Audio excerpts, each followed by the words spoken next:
Although for days the Pope's medical report was encouraging, the atmosphere in Rome was still one of anxiety and uncertainty. In fact, on Thursday morning, the Vatican announced that the public catechesis that the Pope was scheduled to lead on Saturday was suspended. The faithful are anxiously awaiting his return. We all regret not being able to have him and not being able to shake his hand. However, from the Pope, we look to the Lord.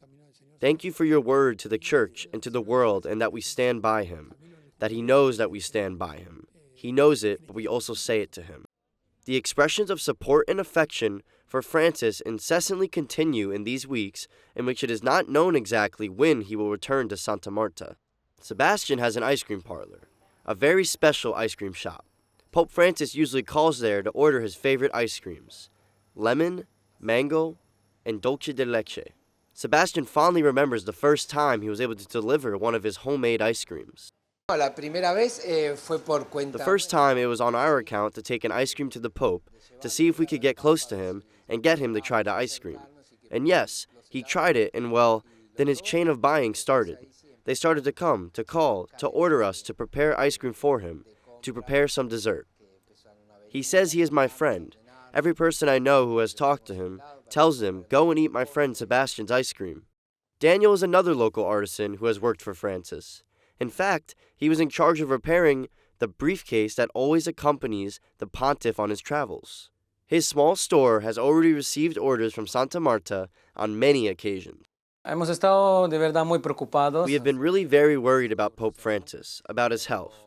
But, thanks to God, he is now recovering a little bit, thanks to the cures he is receiving, and I am very happy, no? Especially for those of us who follow him, who are watching him, and, thank goodness, hopefully we are crossing our fingers that he can recover and return to his work and to be the strong, charismatic person he always was, as we always see him. The Argentinian College of Seminarians has also closely followed the Pope's admission to the hospital. They pray, and hoping for his speedy recovery, they cling to their faith. From faith, one tends not to be frightened in the face of illness, but at the same time to accompany the process. So, as Argentinian priests who live in Rome, Argentinian priests who live and study here with us, it is always a space, in any case, to keep Pope Francis in mind, and even more so in this situation that needs our company and our prayer. At the Jubilee Hospital, where Pope Francis has been staying since February 14th, a daily holy hour has been organized for all the faithful who wish to pray for the healing of the first Latin American Pope in history.